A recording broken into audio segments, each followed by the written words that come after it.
Tem coisas que a gente só entende quando já tá tarde demais. E eu descobri que amor, de verdade, não se mede pelo tanto que você aguenta calado. Se mede por quanto silêncio te quebra por dentro.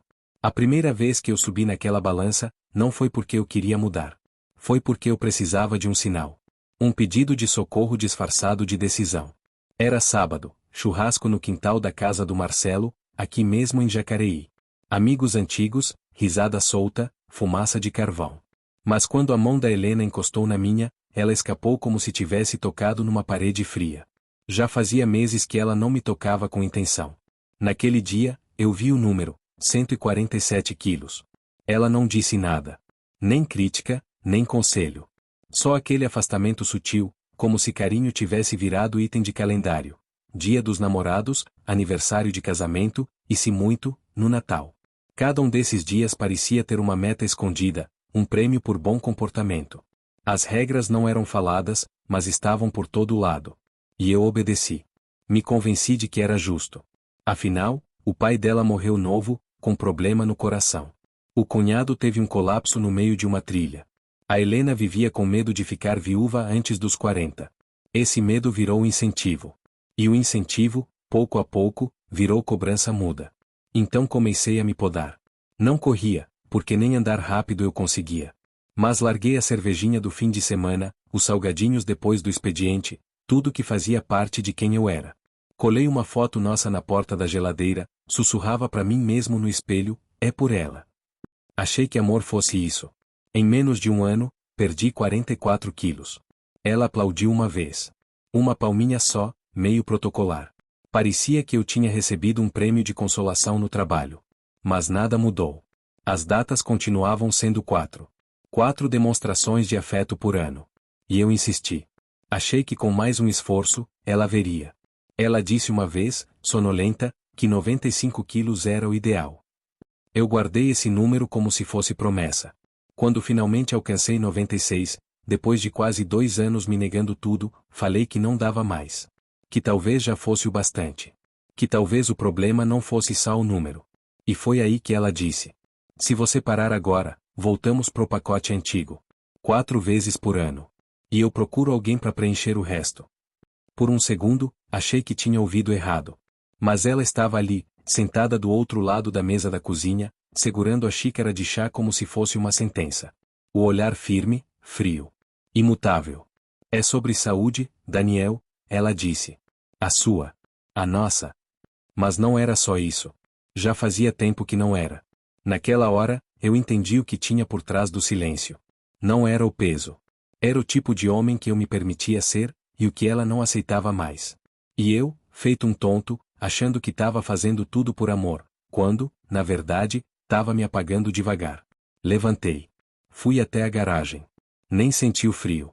Peguei uma chave de boca e comecei a apertar parafusos que não precisavam de ajuste nenhum. E ali, no meio das ferramentas, pela primeira vez em muito tempo, me fiz a pergunta que sempre evitei. E se esse casamento nunca foi sobre amor de verdade? A resposta viria com o tempo. Mas a pergunta nunca mais saiu de perto de mim. Algumas rachaduras não fazem barulho. Elas só crescem, até que um dia, tudo que parecia firme desmorona com um toque. A dúvida virou rotina. O silêncio dela, um eco que me acompanhava até no sono. Eu tentava manter as coisas funcionando, a casa, o trabalho, o café coado de manhã cedo. Mas por dentro, algo já tinha afundado. Ela continuava ali, se movendo pela casa como se tudo estivesse no lugar. Fazia o almoço no domingo, lavava roupa na quarta. E eu fingia que ainda éramos os mesmos. Até que parei de fingir. A decisão foi simples. Não briguei, não chorei, não implorei. Só disse, acabou. A dieta. A pressão. Tudo. Agora, a intimidade é por tua escolha. 4 vezes por ano ou nenhuma. Não sou mais refém desse contrato invisível. Ela não gritou. Não discutiu. Só olhou como se não tivesse entendido o idioma. Depois virou o rosto, subiu as escadas com passos curtos e lentos, e sumiu no quarto. Naquela noite, ouvi o choro abafado vindo do banheiro. Ela tentava esconder, como se fosse vergonha sentir alguma coisa. Mas chegou até mim. Sempre chegava. No dia seguinte, peguei o carro e fui sem rumo. Cruzei as estradas entre bairros afastados, deixei a cidade para trás. Música desligada. Só o barulho do motor e a dúvida. E ela, cada vez maior. Porque, no fundo, eu sabia. Tinha alguma coisa que não encaixava. Não era só frustração. Era a sensação de que alguém mais estava participando da nossa história, nas entrelinhas, nos espaços que eu deixava vazios. Eu não queria ser o cara paranoico. Mas também não ia passar mais uma noite acordado, olhando pro teto, sentindo que algo escapava por trás do sorriso dela. Foi aí que decidi descobrir. O telefone fixo ainda funcionava, uma daquelas teimosias nossas. E o plano de celular era conjunto, os dois em meu nome. Isso me deu uma vantagem. Em menos de 2 horas, 2 envelopes chegaram pelo correio, cada um com um CD cheio de registros, chamadas, horários, números desconhecidos. Voltei para casa com aquilo nas mãos como se fossem provas de um crime antigo. Não contei para ela. Disse só que precisava de espaço, tranquei a porta do escritório e fiquei sozinho com os dados. Naquela noite, ela preparou um estrogonofe, meu prato favorito. Agradeci. Sorri. Mas meu sorriso era de vidro. Esperei ela dormir. E abri o primeiro arquivo. Era como folhear um diário que ela nunca quis que eu lesse. Liguei tudo em planilhas. Entradas, saídas, chamadas do fixo, do celular. Era metódico, frio, quase técnico. Até que vi. Um número que se repetia. Muitas vezes. Quase sempre às quartas, por volta do meio-dia. Exatamente na hora da minha reunião semanal no centro. Depois outro número. Diferente, mas também constante. Sextas à tarde. Sempre depois de uma ligação curta e doce para mim. Ao todo, mais de 50 chamadas para o mesmo número. E algumas para outro. Fiz uma busca reversa. O primeiro deu em nada. Mas o segundo, tinha nome. André Pinheiro. Um personal trainer. Helena tinha falado dele quando comecei a emagrecer. Disse que era o melhor da região. Fui em 2 aulas. Não gostei. Tinha alguma coisa no jeito dele que me incomodava. Agora, eu sabia o que. Fechei o laptop. Fiquei no escuro. Ali estava. Um nome. Um padrão. Um possível motivo. Mas nenhuma certeza. Ainda não. Porque entre as ligações, estavam os silêncios. Os horários vazios. As horas que número nenhum explicava. E o beijo que ela ainda me dava à noite, como se nada tivesse acontecido. O que machuca não é o que você encontra. É o que ainda falta descobrir. E a sensação de que a verdade está ali, escondida, respirando no escuro, esperando você acender a luz. A dúvida virou febre. Eu já não comia direito, dormia mal, evitava até os espelhos. A cada olhar para ela, o amor antigo brigava com a suspeita mais nova. E aos poucos, a suspeita foi ganhando. Foi quando fiz o que jurei que nunca faria. Conversei com um conhecido do trabalho, o tipo de sujeito que conhece gente. Em 3 dias, recebi em casa um pacote simples, sem remetente, só com os equipamentos que eu precisava para ouvir o que não era dito. Esperei ela entrar no banho e instalei o gravador dentro do telefone de casa. Depois, escondi outro no forro da capa do celular dela, enquanto ela mexia nas plantas do quintal. Senti nojo de mim. Mas mais ainda da dúvida. Na quarta-feira seguinte, coloquei a gravata, peguei a pasta e saí como se fosse para a reunião de sempre. Dei a volta no quarteirão, estacionei 2 ruas abaixo. O rádio desligado. O gravador no colo. Às 10h55, a voz dela preencheu o carro. Oi, disse ela. Baixinho, com cuidado. Do outro lado, ele respondeu. Sem emoção, sem disfarce. Era ele. A conversa foi curta. Ela contou que eu andava desconfiado, que a dieta tinha acabado, que o clima estava tenso. Ele parecia impaciente. Como se eu fosse só um obstáculo, e não um marido. E então ela disse. A primeira vez foi impulso. Mas eu sabia que ia repetir. Só não achei que seria tão frequente. Silêncio. Depois, um riso abafado. E mais uma frase. Melhor a gente dar um tempo. Só um pouco. Senti o estômago virar pedra. Não era só um escorregão. Não era um erro entre taças de vinho. Era rotina. Agendada. Metódica. Quase 2 anos. Quartas. Sextas. Mais de 100 encontros escondidos dentro da minha ausência. Ela montou uma vida paralela dentro das brechas da nossa. Fiquei ali parado por mais de 1 hora, vendo o mundo passar pelo vidro. Cachorros sendo levados para passear, crianças com lancheiras, gente indo e vindo, como se nada tivesse acontecido. Mas para mim, tudo tinha desabado. Só que eu não explodi. Não naquele dia. Voltei para casa como se nada tivesse acontecido. Jantei em silêncio. Ela arrumou a mesa, perguntou da minha reunião. Eu inventei qualquer desculpa. Ela sorriu. Aqueles sorrisos que não alcançam o olhar. Na cama, se deitou perto de mim. Encostou a mão no meu peito, como fazia antes. Eu virei pro lado. Devagar. Sem raiva. Só, vazio. Ela entendeu. E não insistiu. Na manhã seguinte, durante o café, ela falou. Tô pensando em passar um tempo com a minha irmã. Pra clarear a cabeça. A irmã mora em Ribeirão Preto.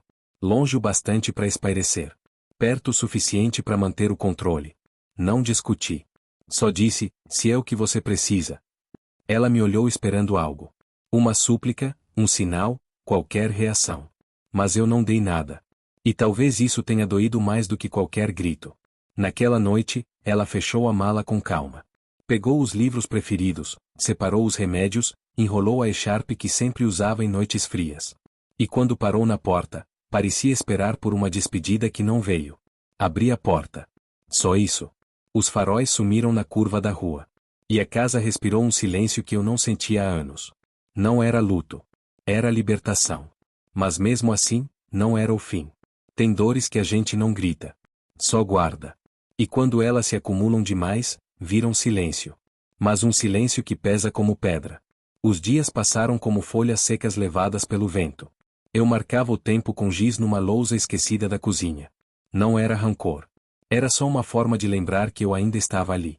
Vivo. Mesmo sem ela. 32 dias depois, ela voltou. Sem aviso, sem ligação, sem rodeios. A porta se abriu devagar, os rodízios da mala deslizando pelo chão de cerâmica. E então, a voz. Cheguei. Ficou ali, perto da entrada, com o corpo meio virado, como quem pisa numa casa que não reconhece mais. Eu a ajudei com as coisas sem dizer muito. Ela andava pelos cômodos com um cuidado estranho, como se os móveis tivessem envelhecido na sua ausência. Naquela noite, não houve conversa. E talvez tenha sido esse silêncio que mais falou. No dia seguinte, acordei cedo e fui podar os galhos que estavam invadindo o espaço perto da piscina. O sol começava a aquecer o quintal. O som dos pássaros escondidos nas árvores embalava a manhã. Foi aí que Tainá apareceu. Não era uma estranha. Tainá tinha sido minha colega de trabalho quando eu gerenciava contas numa empresa de logística em Campinas. Sempre foi um furacão gentil, falava olhando nos olhos, ria com o corpo inteiro, e carregava uma leveza rara. Há pouco tempo, nos reconectamos. Ela tinha se mudado para cá por conta de um novo emprego. Chegou com um copo de café na mão. Sabia meu pedido de cabeça. Imaginei que você estivesse por aqui, disse, com aquele jeito leve de sempre. Sorri. Acertou. Sentamos nas cadeiras da varanda. Nada de clima, nem flertes. Só conversa boa entre duas pessoas que tinham história, mas nenhuma pressa. Ela me fez rir. De verdade. Gargalhar mesmo. Não aquele riso de conveniência, mas o que escapa quando a gente esquece por um instante o que tá doendo. Falamos de tudo, menos dela. Planos, livros, o cachorro do vizinho que tinha mania de morder chinelo. E em algum momento, perdi a noção do tempo. Mas não perdi a noção da presença de Helena. Ela estava ali. Atrás do vidro da porta, entre a cortina e o reflexo. Não se moveu. Só observou. Naquela noite, ela me esperava na cozinha. Mexia nas frutas na fruteira como se organizá-las fosse prioridade nacional. Quem era? Perguntou sem me encarar. Tainá. Uma amiga do trabalho antigo. Veio dar um alô. Ela assentiu devagar. Como se quisesse absorver o nome. Ela é bonita, comentou, quase em tom neutro. E muito gentil, respondi. Silêncio. Você a convidou? Não. Mas também não a mandei embora.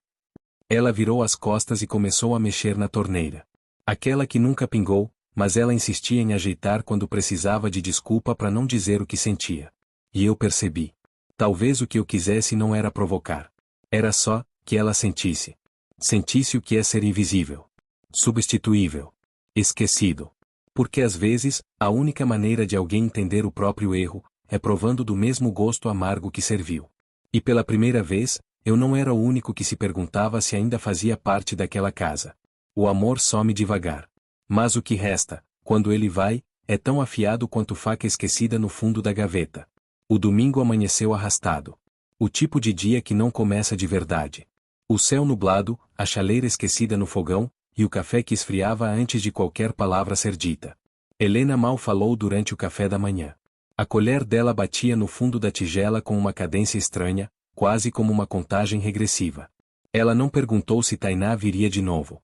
Mas eu sabia. A dúvida estava lá, pendurada no ar, pesada como nuvem de temporal. Passei a tarde no fundo da garagem, mexendo em ferramentas que não precisavam de conserto. Era um refúgio.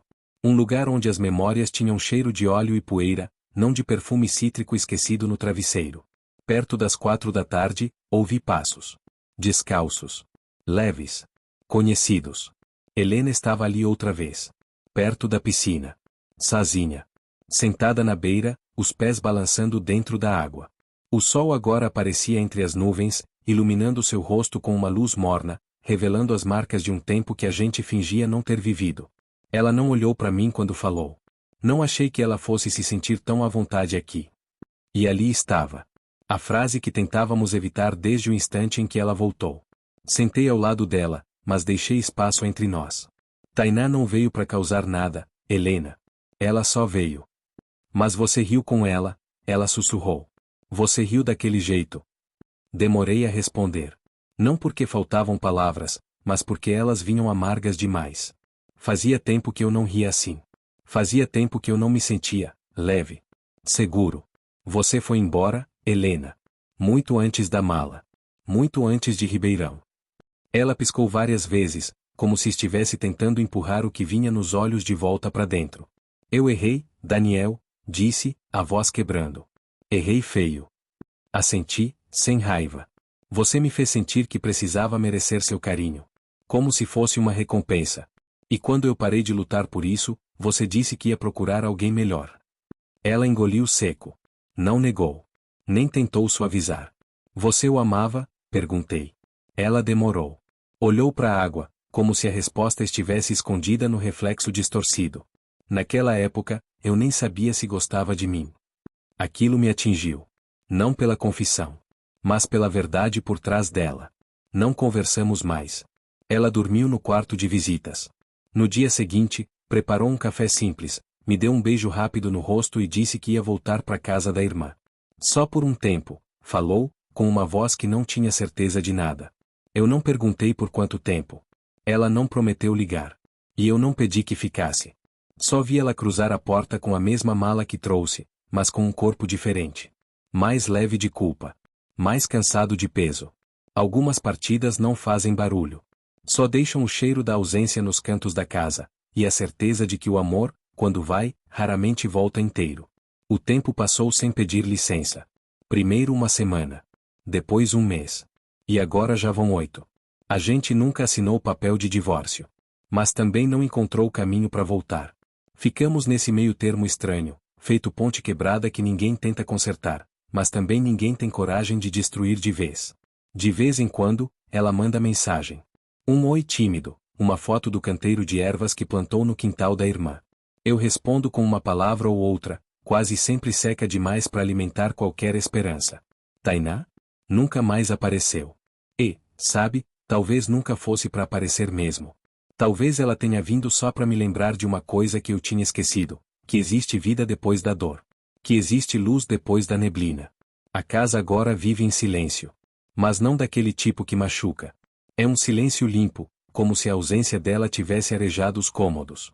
Sem passos arrastados, sem perguntas com segundas intenções, sem sorrisos vazios. Voltei a dormir no quarto de hóspedes. Não por teimosia, mas porque era ali que minha cabeça descansava. O outro quarto ainda carregava os cheiros dela, o sabonete de lavanda, a loção cítrica, o vestígio de um perfume que parecia grudar na parede. Parei de me pesar. Comecei a comer o que gosto, mesmo que pouco. Um pedaço de manga direto da geladeira, pão francês com manteiga no sábado de manhã, café forte como minha avó fazia. Mas não me iludo com a paz. Não chamo isso de felicidade. Porque tem uma parte de mim que ainda acorda no meio da noite com a memória do que foi. Que ainda tenta entender onde exatamente as coisas quebraram, e se algum dia dá para colar de volta. Talvez não dê. E tudo bem. Porque tem finais que não batem a porta. Só a deixam aberta. E deixam o vento decidir se é tempo de sair, ou de deixar entrar o novo. Essa foi minha história. Não é sobre traição. É sobre esquecer quem você é para tentar merecer alguém que já não te via. E sobre aprender, devagarzinho, que às vezes, estar só é o primeiro passo para voltar a se encontrar. Nem todo fim precisa de aplauso. Alguns só pedem silêncio. E uma respiração profunda antes de seguir em frente.